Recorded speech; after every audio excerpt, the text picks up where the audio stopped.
ಇಲ್ಲ ವಿಭೂತಿ ಎಲ್ಲ ಬೆಸ್ಟ್ ಅಂತಲೇ ಹೇಳ್ಬೋದು.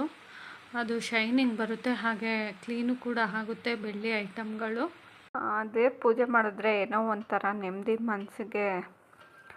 ಯಾವುದೇ ಟೆನ್ಷನ್ ಇದ್ದರೂ ಅಷ್ಟೇ ದೇವಸ್ಥಾನಕ್ಕೆ ಹೋಗಲಿ ಮನೇಲಿ ಪೂಜೆ ಮಾಡಲಿ ಒಂಥರ ಮನಸ್ಸು ನಿರಾಳ ಅಂತ ಅನಿಸುತ್ತೆ. Hi hello welcome back to log ಸಮಾಚಾರ ಸಂತೆಗೆ. ಹೋದ ಲಾಗಲ್ಲಿ ನಾನು ಮನೆ ಕ್ಲೀನಿಂಗ್ ಎಲ್ಲ ತೋರಿಸಿದ್ದೆ, ಅದು ಈ ಲಾಗಲ್ಲಿ ಕಂಟಿನ್ಯೂ ಮಾಡ್ತಾ ಇದ್ದೀನಿ. ಬ್ಯಾಂಕ್ ಹತ್ರ ಹೋಗಿ ಬಂದೆ, ಬ್ಯಾಂಕ್ ಕ್ಲೋಸ್ ಆಗಿತ್ತಲ್ಲ. ಫಸ್ಟು ದೇವ್ರ ಸಾಮಾನು ತೊಳ್ಕೊಂಡು ಬಿಡೋಣ ಅಂತ ದೇವ್ರ ಸಾಮಾನು ಎತ್ತಿಡ್ತಾ ಇದ್ದೀನಿ. ನಾನು ದೀಪ ಒಂದು ಇಟ್ಕೊಂಡಿದ್ದೀನಿ, ಅರ್ಶಿನ ಕುಂಕುಮ, ಒಂದು 3 ವಿಗ್ರಹ ಅಷ್ಟೇ ಇಟ್ಟಿರೋದು. ಕಳಸ ಎಲ್ಲ ಇಟ್ಟಿಲ್ಲ. ನಮ್ಮ ಅತ್ತೆ ಮನೇಲಿ ಕಳಸ ಎಲ್ಲ ಇಟ್ಟಿದ್ದಾರೆ.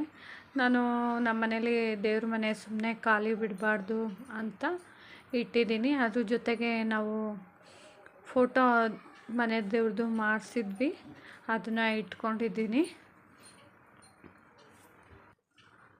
ದೇವ್ರ ಮನೇಲಿರೋ ಫೋಟೋ ಎಲ್ಲ ಎತ್ತಿಟ್ಬಿಟ್ಟು, ಹಾಗೆ ಮೊದಲೆಲ್ಲ ಕ್ಲೀನ್ ಮಾಡಿಕೊಂಡ್ರೆ ಎತ್ತಿಟ್ಬಿಟ್ಟು ಒರೆಸ್ಕೊಳಕ್ಕೆ, ಹಾಗೆ ದೇವ್ರ ಸಾಮಾನೆಲ್ಲ ತೊಳ್ಕೊಳ್ಳೋಕ್ಕೆ ಈಸಿ ಆಗುತ್ತೆ ಅಂತ.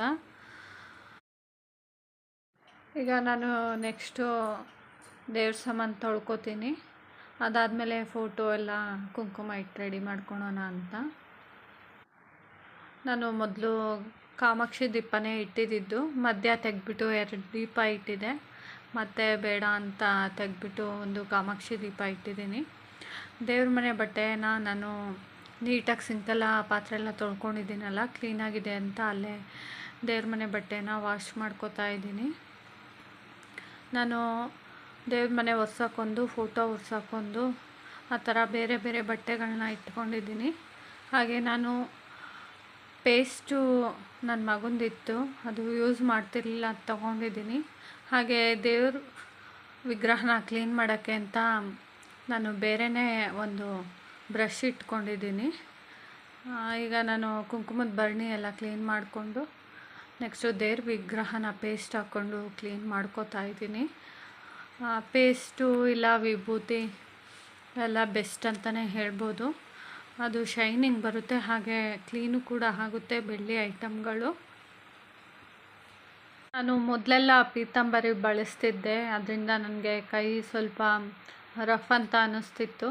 ಅದಕ್ಕೋಸ್ಕರ ನಾನು ಪೇಸ್ಟು ಹಾಗೆ ವಿಭೂತಿ ಬಳಸ್ತಾ ಇದ್ದೀನಿ. ಇದರಿಂದ ಕೈಯೆಲ್ಲ ಸ್ಮೂತ್ ಅಂತ ಕೂಡ ಅನಿಸುತ್ತೆ, ನೀಟಾಗಿ ಬೆಳ್ಳಿ ಸಾಮಾನು ಕೂಡ ಕ್ಲೀನ್ ಆಗುತ್ತೆ. ಈಗ ನಾನು ಲಾಸ್ಟು ಕಾಮಾಕ್ಷಿ ದೀಪ ತೊಳ್ಕೊತಾ ಇದ್ದೀನಿ. ಕ್ಲೀನಿಂಗ್ ಎಲ್ಲ ಆಯಿತು. ಈಗೇನಿದ್ರೂ ದೇವ್ರ ಫೋಟೋಗೆಲ್ಲ ಕುಂಕುಮ ಇಟ್ಕೊಂಡು ಹಾಗೆ ದೇವ್ರ ಮನೆ ಎಲ್ಲ ಒರೆಸ್ಕೋಬೇಕು. ಮೊದಲು ತೊಳೆದಿರೋ ಬೆಳ್ಳಿ ಸಾಮಾನೆಲ್ಲ ಒಂದು ಬಟ್ಟೆಯಲ್ಲಿ ಒರೆಸ್ಕೋತಾ ಇದ್ದೀನಿ, ಇಲ್ಲಾಂದರೆ ಅದು ಚುಕ್ಕೆ ಥರ ಬ್ಲ್ಯಾಕ್ ಆಗಿಬಿಡುತ್ತೆ ನೀರಿರೋದ್ರಿಂದ. ಈಗ ನೆಕ್ಸ್ಟು ನಾನು ದೇವ್ರ ಸಾಮಾನೆಲ್ಲ ತೊಳ್ಕೊಂಡಿದ್ದು ಆಯಿತು, ಒರೆಸ್ಕೊಂಡಿದ್ದು ಕೂಡ ಆಯಿತು. ಈಗ ದೇವ್ರ ಫೋಟೋಗಳನ್ನೆಲ್ಲ ಒರೆಸ್ಕೋತೀನಿ. ಈಗ ದೇವ್ರ ಫೋಟೋನೆಲ್ಲ ಒರೆಸ್ಕೋತಾ ಇದ್ದೀನಿ.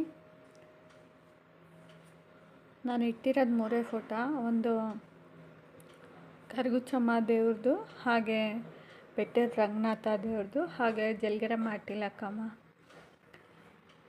ದೇವ್ರದ್ದು 3 ಫೋಟೋ ಅಷ್ಟೇ ನಾನು ಇಟ್ಕೊಂಡಿರೋದು. ಹಾಗೆ ಒಂದು ಗಣೇಶ ವಿಗ್ರಹ, ಲಕ್ಷ್ಮೀ ವಿಗ್ರಹ, ಒಂದು ಹಸು ವಿಗ್ರಹ ಬೆಳ್ಳಿದು ಇಟ್ಕೊಂಡಿದ್ದೀನಿ. ಹಾಗೆ ಒಂದು ಬೆಳ್ಳಿ ದೀಪ ಇಟ್ಕೊಂಡಿದ್ದೀನಿ ಅಷ್ಟೇ. ಯೂಸ್ ಮಾಡೋ ಅಂಥ ಕೆಲವು ದೇವ್ರ ಮನೆ ಐಟಮ್ ಎಲ್ಲ ಒಂದು ಬಾಕ್ಸಲ್ಲಿ ಇಟ್ಕೊಂಡಿದ್ದೀನಿ. ಆ ಬಾಕ್ಸಲ್ಲಿರೋ ಐಟಮ್ನೆಲ್ಲ ತೆಗೆದ್ಬಿಟ್ಟು ಒಂದು ಸಲ ಒರೆಸ್ಕೊತೀನಿ. ಹಾಗೆ ಆ ಬಾಕ್ಸ್ ಕೂಡ ತೊಳ್ಕೊಂಡು ಆ ಬಾಕ್ಸ್ನ ಒರೆಸ್ಕೊಂಡು ಆರಿಸಾದ್ಮೇಲೆ ಮತ್ತು ಆ ಐಟಮ್ನೆಲ್ಲ ಅದಕ್ಕೆ ಜೋಡಿಸ್ತೀನಿ. ಈಗ ದೇವ್ರ ಮನೆ ಎಲ್ಲ ಒರೆಸ್ಕೋತೀನಿ. ಮೊದಲು ಗ್ಲಾಸೆಲ್ಲ ಒರೆಸ್ಕೊಬಿಡ್ತೀನಿ. ಗ್ಲಾಸು ಫಸ್ಟ್ ಒರೆಸ್ಕೊಂಡ್ರೆ ಸರಿ, ಇಲ್ಲಾಂದರೆ ಗೋಡೆ ಒರೆಸ್ಬಿಟ್ಟು ಗ್ಲಾಸ್ ಒರೆಸೋಕ್ಕೋದ್ರೆ ಧೂಳು ಧೂಳು ಅಂತ ಅನಿಸುತ್ತೆ. ಅದಕ್ಕೆ ಮೊದಲೇ ಗ್ಲಾಸ್ ಒರೆಸ್ಕೊಳ್ಳೋದ್ರಿಂದ ಗ್ಲಾಸ್ ಮೇಲೆ ಯಾವ ಧೂಳು ಏನೂ ಕಾಣಿಸೋದಿಲ್ಲ. ಈಗ ನೀಟಾಗಿ ದೇವ್ರ ಮನೆ ಟೈಲ್ಸ್ ಎಲ್ಲ ಗೋಡೆ ಎಲ್ಲ ಒರೆಸ್ಕೋತೀನಿ.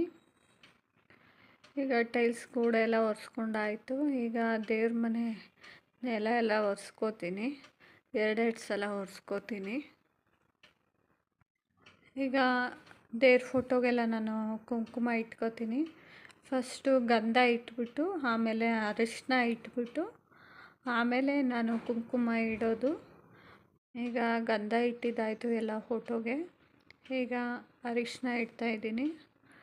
ಅರಿಶಿನ ಇಟ್ಟಾದಮೇಲೆ ನಾನು ಕುಂಕುಮ ಇಟ್ಕೋತೀನಿ. ಹಾಗೆ ಆ ಬಾಕ್ಸ್ ಇನ್ನೊಂದು ಸ್ವಲ್ಪ ಒಣಗಿಲ್ಲ, ಅದಕ್ಕೆ ಐಟಮ್ ಎಲ್ಲ ಅಲ್ಲೇ ಇದೆ. ಅದು ಒಣಗಾದ್ಮೇಲೆ ಅದರೊಳಗಡೆ ಇಡ್ತೀನಿ. ಈಗ ಕೊನೆಯದಾಗಿ ನಾನು ಎಲ್ಲ ಫೋಟೋಗೆ ಕುಂಕುಮ ಇಟ್ಕೋತೀನಿ. ಬೆಳ್ಳಿ ಸಾಮಾನೆಲ್ಲ ಸ್ವಲ್ಪ ಒಣ್ಕೊಳ್ಳಿ ಅಂತ ಹಾಗೆ ಬಿಟ್ಟಿದ್ದೀನಿ. ಅದೆಲ್ಲ ಒಣಗಾದ್ಮೇಲೆ ಅರಿಶಿನ ಕುಂಕುಮ ಇಡ್ತೀನಿ. ಈಗ ದೇವ್ರ ಮನೇಲಿ ಇಡೋ ಐಟಮ್ ಎಲ್ಲ ಬಾಕ್ಸಲ್ಲಿ ಇಟ್ಕೋತೀನಿ. ಆ ಬಾಕ್ಸ್ ಎಲ್ಲ ಒಣಗಿದೆ ಈಗ. ಹಾಗೆ ದೇವ್ರ ಫೋಟೋ ಎಲ್ಲ ಎತ್ತಿಟ್ಟಾದ್ಮೇಲೆ ನಾನು ಅರಿಶಿನ ಕುಂಕುಮ ಇಟ್ಕೋತೀನಿ ಬೆಳ್ಳಿ ಸಾಮಾನುಗಳಿಗೆ. ಈಗ ದೇವ್ರ ಫೋಟೋ ಎಲ್ಲ ಮಡಗ್ಬಿಡ್ತೀನಿ ದೇವ್ರ ಮನೇಲಿ. ಆಮೇಲೆ ಬೆಳ್ಳಿ ಸಾಮಾನಿಗೆ ಇಟ್ಕೊಂಡು ಕುಂಕುಮ ಇಡೋಕ್ಕೆ ಸರಿ ಹೋಗುತ್ತೆ ಅಂತ ದೇವ್ರ ಮನೆಗೆಲ್ಲ ಪೇಪರ್ ಹಾಕಿಟ್ಟಿದ್ದೀನಿ ಫೋಟೋ ಇಡೋ ಜಾಗದಲ್ಲಿ. ದೇವ್ರ ಮನೆ ಒಳಗಡೆ ಇಡೋದು ಫೋಟೋಗೆ ಕೆಳಗಡೆ ಪೀಠ ಎಲ್ಲ ಇತ್ತು, ಬಟ್ ಅದು ಯಾವಾಗಲೂ ತೆಗಿಯೋಕ್ಕಾಗಲ್ಲ, ತೊಳೆಯೋಕ್ಕಾಗ್ತಿರ್ಲಿಲ್ಲ. ಆಮೇಲೆ ಅಷ್ಟು ನೀಟಾಗಿ ಕಾಣಿಸ್ತಿರ್ಲಿಲ್ಲ ಬೇರೆ ಐಟಮ್ಮು ಎಲ್ಲ ಅಡಿಕೆ ಬಾಳೆನೆಲ್ಲ ಇಡೋದಕ್ಕೆ. ಅದಕ್ಕೆ ನಾನು ಅದನ್ನು ತೆಗೆದ್ಬಿಟ್ಟೆ. ಈಗ ಬೆಳ್ಳಿ ಸಾಮಾನೆಲ್ಲ ಜೋಡಿಸ್ಕೊಂಡು ಬೆಳ್ಳಿ ಸಾಮಾನುಗಳಿಗೆಲ್ಲ ಕೂಡ ನಾನು ಅರಿಶಿನ ಕುಂಕುಮ ಇಟ್ಕೋತೀನಿ.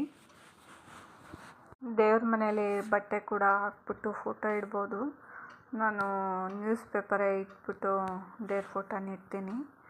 ಪೀಠ ಎರಡಿದೆ, ಇಟ್ಟರೆ ಅಪ್ ಆ್ಯಂಡ್ ಡೌನ್ ಅಂತ ಅನಿಸುತ್ತೆ, ಮತ್ತು ಯಾವಾಗಲೂ ಕ್ಲೀನ್ ಮಾಡೋಕ್ಕಾಗೋದಿಲ್ಲ. ಹಬ್ಬಗಳ ಟೈಮಲ್ಲಿ ಬೇಕಂದರೆ ಇಟ್ಕೊಳೋಣ ಅಂತ. ಈಗ ಅರಿಶಿನ ಕುಂಕುಮ ಇಟ್ಟಿದ್ದೆಲ್ಲ ಮುಗೀತು. ಈಗ ದೀಪಕ್ಕೆ ಎಣ್ಣೆ ಬಿಡ್ತೀನಿ. ಈಗ ಎಲ್ಲ ಆಯಿತು. ಈಗ ಬೆಳ್ಳಿ ಸಾಮಾನೆಲ್ಲ ನೀಟಾಗೆ ದೇವ್ರ ಮನೇಲಿ ಎತ್ತಿ ಇಟ್ಬಿಡ್ತೀನಿ. ಹಾಗೆ ನಾನು ಇನ್ನು ಬತ್ತಿ ಹಾಕಿಲ್ಲ ದೀಪಕ್ಕೆ. ಮನೇಲಿ ಹತ್ತಿ ಇದೆ, ಅದನ್ನು ನಾನು ಕೈಯಲ್ಲೇ ಹತ್ತಿನ ಮಾಡಿಕೊಂಡು ದೀಪಕ್ಕೆ ಹಾಕ್ತೀನಿ. ನೋಡ್ಬೋದು ಈಗ ಹಿಂಗೆ ಕಾಣಿಸ್ತಿದೆ ಅಲ್ಲ. ದೇವ್ರ ಪೂಜೆ ಮಾಡಿದ್ರೆ ಏನೋ ಒಂಥರ ನೆಮ್ಮದಿ ಮನಸ್ಸಿಗೆ. ಯಾವುದೇ ಟೆನ್ಷನ್ ಇದ್ದರೂ ಅಷ್ಟೇ, ದೇವಸ್ಥಾನಕ್ಕೆ ಹೋಗಲಿ ಮನೇಲಿ ಪೂಜೆ ಮಾಡಲಿ ಒಂಥರ ಮನಸ್ಸು ನಿರಾಳ ಅಂತ ಅನಿಸುತ್ತೆ. ಆಲ್ಮೋಸ್ಟ್ ಆಯಿತು ಎಲ್ಲ ಅಂತಲೇ ಹೇಳ್ಬೋದು. ಇನ್ನೇನಿದ್ರು ಬಾಗಿಲಿಗೆ ಅರಿಶಿನ ಕುಂಕುಮ ಇಟ್ಬಿಟ್ಟು ಅದಾದಮೇಲೆ ಹೂವು ಇಟ್ಕೊಳೋಣ ಅಂತ. ಹೂವು ಕೆಳಗಡೆ ಫ್ರಿಜ್ಜಲ್ಲಿದೆ, ಆಮೇಲೆ ತಂದಿಡೋಣ ಅಂತ ಮೊದಲು ಬಾಗಿಲಿಗೆ ಅರಿಶಿನ ಕುಂಕುಮ ಇಡೋಣ ಅಂತ ರೆಡಿ ಮಾಡ್ತಾಯಿದ್ದೀನಿ.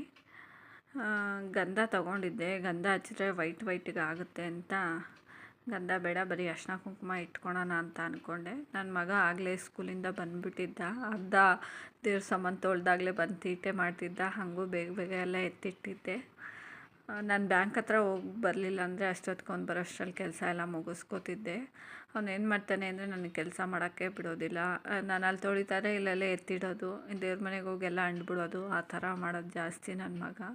ಅದಕ್ಕೆ ಅವನು ಇಲ್ದಿರುವಾಗಲೇ ಸ್ವಲ್ಪ ಕೆಲಸಗಳನ್ನ ಜಾಸ್ತಿ ಮಾಡ್ಕೋತೀನಿ. ನೀವು ನೋಡಿದ್ರೆಲ್ಲ ಬಂದು ತೊಡೆಬೆಲ್ಲಿ ಕೂತ್ಕೊಳ್ಳಪ್ಪ ಪಕ್ಕ ಅಂತ ಕುಂಡಿಸ್ದೆ.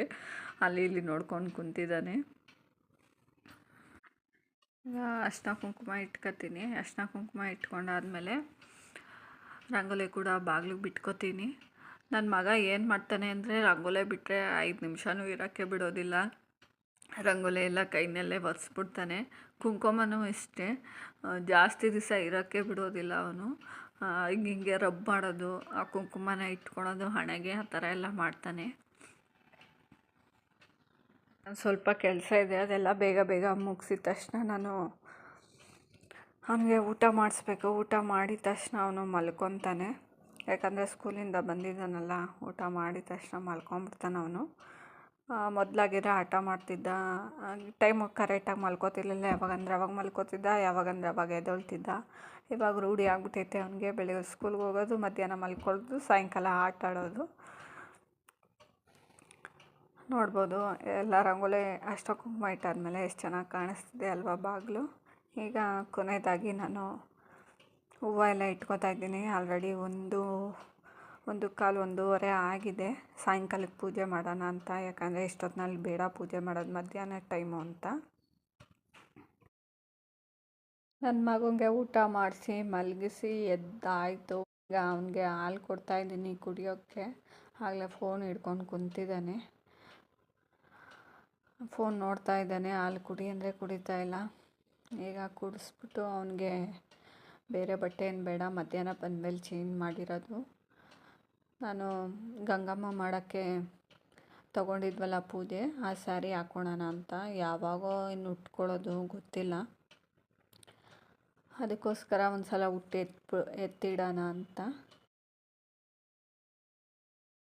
ಈಗ ನಾನು ಕಾಫಿ ಕುಡಿತಾ ಇದ್ದೀನಿ. ಕಾಫಿ ಕುಡ್ದಾದ್ಮೇಲೆ ಅವನಿಗೆ ಮುಖ ಕೈಕಾಲೆಲ್ಲ ತೊಳೆಸ್ಬಿಟ್ಟು ನಾನು ಮುಖ ಎಲ್ಲ ತೊಳ್ಕೊಂಡು ಸ್ಯಾರಿ ಹಾಕ್ಕೊಂಡು ರೆಡಿ ಆಗಬೇಕು.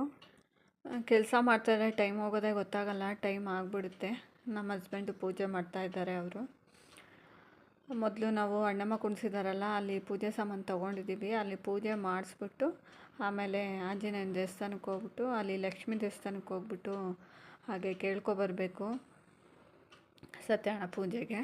ಅಣ್ಣಮ್ಮನ ದೇವಸ್ಥಾನಕ್ಕೆ ಹೋಗಿದ್ದು, ಹಾಗೆ ಆಂಜನೇಯನ ದೇವಸ್ಥಾನಕ್ಕೆ ಹೋಗಿದ್ದು ಮುಂದಿನ ಲಾಗಲ್ಲಿ ಅಪ್ಲೋಡ್ ಮಾಡ್ತೀನಿ, ಮಿಸ್ ಮಾಡ್ಕೊಳ್ದೇರೆ ನೋಡಿ. ಯಾರೆಲ್ಲ ಹೊಸದಾಗಿ ನನ್ನ ಚಾನಲ್ನ ನೋಡ್ತಾ ಇದ್ದೀರಾ ಪ್ಲೀಸ್ ಸಬ್ಸ್ಕ್ರೈಬ್ ಮಾಡ್ಕೊಂಡು ನೋಡಿ, ಬೆಲ್ ಐಕಾನ್ ಕ್ಲಿಕ್ ಮಾಡಿ, ಲೈಕ್ ಮಾಡಿ, ಹಾಗೆ ಶೇರ್ ಮಾಡಿ. Until then, bye, keep smiling. Thank you for watching. Next vlog ಅಲ್ಲಿ ಸಿಗೋಣ.